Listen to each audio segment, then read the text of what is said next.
I remember my first day as a dermatology resident. I clearly remember that as a newly joined dermatology resident, you feel absolutely lost. How should I be best prepared for the coming 3 years?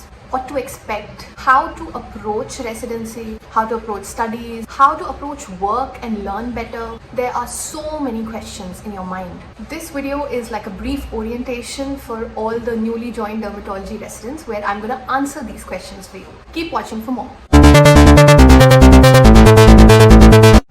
Hey friends, welcome back to the channel. To those of you who are new here, my name is Anmol. I'm a doctor based in India, and on this channel I talk about all the things relevant to being a doctor and a dermatologist in India that I learned along the way. Today's video is about everything that you need to know, that you need to be aware of before you start this beautiful journey of your dermatology residency.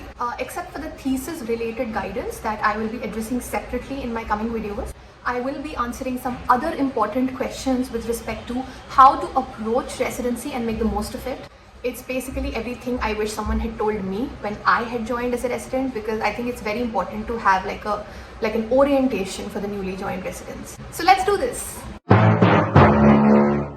I'm starting with a very basic question. Almost sounds philosophical, but until you know exactly what you're looking to gain after you finished your residency, what's even the point of it, right? Now, this can be personalized since everybody has different goals, but in general, according to me, the basic aim of residency is to become a skilled dermatologist. It's not just getting through these 3 years and at the end of it clearing the MD exam successfully. It's also to become a skilled dermatologist, to be able to diagnose and treat common skin diseases effectively, to build your knowledge as a dermatologist, to learn the procedures and the dermatosurgical part as much as your institute allows, and finally, to some extent, building your CV for your future in dermatology.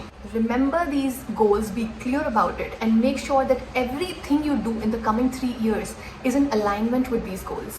You passing your MD exams with flying colors will just be a byproduct of that, so don't worry about it. I'll even let you in on a little secret. Passing MD exams is really not that difficult.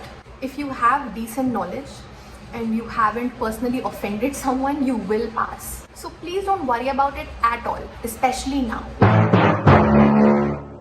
Before we dive into what to study, how to study, what books to buy, let me just talk about some basic things that you must have before you start your residency. Firstly, hand lens. Obviously, to examine skin lesions in more detail, you will need a hand lens. Is extremely useful and handy. A torch, a small pocket diary. Now, this diary can be used for multiple things. For writing down questions that your seniors or faculty ask you throughout the day. These questions can be very useful when you're preparing for your practical exam viva. You will know the commonly asked questions that the faculties ask. So especially the questions that you don't know the answer to, try to note them down in one place, and also try to read up the answers to those questions the very same day that you're asked. B, for noting down practical tips that your seniors and faculties teach you from experience, which are very useful but are not given in many textbooks. You can also use it to note down all the skin disorders that you saw that day, so that you can go home and read upon them, so that next time you come across a patient with the same disease, you know exactly what to do. Then, Dermoscope. One must have a Dermoscope in the OPD. It's so useful, it's easy, it's non-invasive, it's the future. And so you must, from your very first day in the OPD, try to learn the art of dermoscopy. If you can't afford to buy it yet, you can either borrow one from your seniors, or you can use the department's Dermoscope, or multiple people can pitch in together and buy one. It's completely worth it. A stethoscope. In your first year, you must carry a stethoscope. Don't think that you will not require it in dermatology. We deal with unstable patients all the time whose vitals need to be monitored properly. So do make sure that you're carrying your stethoscope with you at least in your first year. You'll thank me later. A tab. I used to carry it around because you can download PDFs of textbooks in it, and it's handy and you can read in your spare time. Or if you want to just review an article, you can read an article in your spare time. Or it can also be used to take digital notes or refer to your own digitalized notes. If you can't afford it yet, a mobile phone works too, I guess. Also, you're definitely going to need a laptop eventually for your thesis and publication related work. Just FYI. Okay, so I've seen people who get into dermatology thinking it's going to be a bed of roses. Chill branch hai, workload won't be much, you will have fixed working hours, etc., etc. And then bam, reality hits. Now, this obviously depends from place to place depending on the patient and the workload at your institute, but my advice would be please do not enter residency with this mindset. Dermatology eventually will give you an easy work-life balance, but don't expect that during your residency years. Residency is all about working hard. Never again are you going to get such opportunities to learn, to make mistakes and learn from them in a protected environment. So please be prepared to work hard. As first years, you're going to be pounded with a lot of work. That's how you learn. Be it OPD patients, ward management, skin biopsies, minor procedures. Initially, you may get overwhelmed by the amount of work. You'll also be on call, you'll have to spend the night at the hospital. You may also be woken up in the middle of the night for a consult. So be prepared for that for now. It'll all pay off in the end. Firstly, what books to read and how to approach your studies in the first year, I've already covered in a separate video. So watch that, I'll put the link in the description. Secondly, coming to some study related general advice in first year. Whatever patients you see each day, try to read about it as soon as you can. For example, you saw a patient of tinea or scabies or psoriasis in the OPD, or you saw a patient of pemphigus in your ward. Try to read about these diseases as soon as you can from textbooks and constantly implement whatever you learn. You see the disease, go back home, read about it, and come back and recheck whatever you've learned in the textbook. That is the best way to learn, and also it's more fun. You saw a patient of pemphigus vulgaris in your ward. Go read about pemphigus vulgaris through the textbook.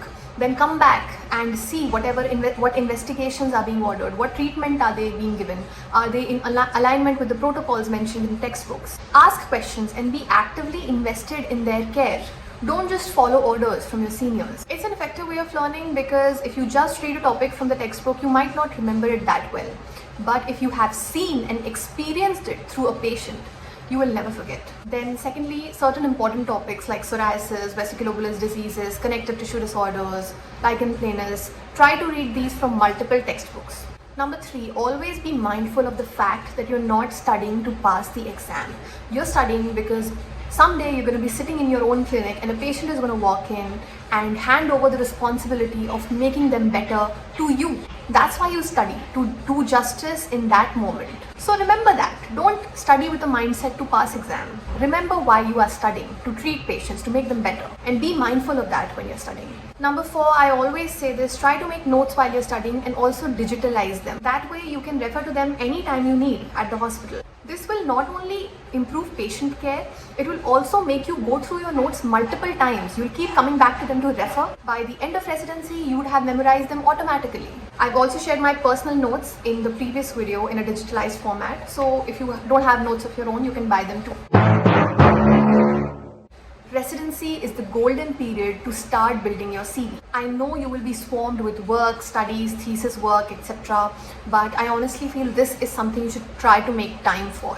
Try to present posters and papers at CMEs and conferences. Try to have at least 4 to 5 publications to your credit by the end of your residency. For publications, first and second year are the golden period. In third year, you will be busy with your studies and thesis work and you won't get time for all of this. So try to publish papers in the first 2 years of your residency. How to do that? Ask your seniors for help. Maybe they will give you an opportunity to work on some project that they're currently working on or some publication that they're working on. As a first year, the most effective way to start with publications is try and get on projects that your seniors are already working on. Offer to help. If you're lucky enough that a senior asks you to help them with a project or a case report, grab that opportunity because eventually it will help you as well and your CV as well. Finally, some general tips for smoothly sailing through your residency and making the most of it. Firstly, be friendly and kind to your batchmates as well as your seniors. I know it's very basic, but it's extremely important because see, you freshly started to work in this proper work environment and these minor social interactions are important too. Be respectful of everyone in the department. As batchmates, try to help each other out. Having a positive work environment and building good work relations can have an impact on your growth in residency.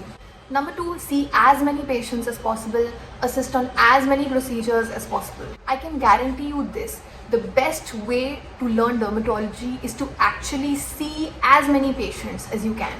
It's a very pictorial branch, and unless you have seen the case at least once or multiple times, you cannot diagnose it in the future just based on bookish knowledge. And once you've seen it, you never forget. So always say yes to procedures, always say yes to seeing a patient. Number three, do not be mechanical in your work despite the workload. Read up on the procedures that you're doing every day, even if it's something as small and simple as a skin biopsy. Make sure that you have read about it from a textbook before you actually do it on a patient. Do it according to textbook protocols. Don't just do what you're told. Especially for admitted patients, read about their disease, see if they are being treated according to the protocols, ask questions, be actively involved in their care, don't just follow orders. Number four, if you're not sure about anything, no matter how stupid or silly it may seem to you, ask for help.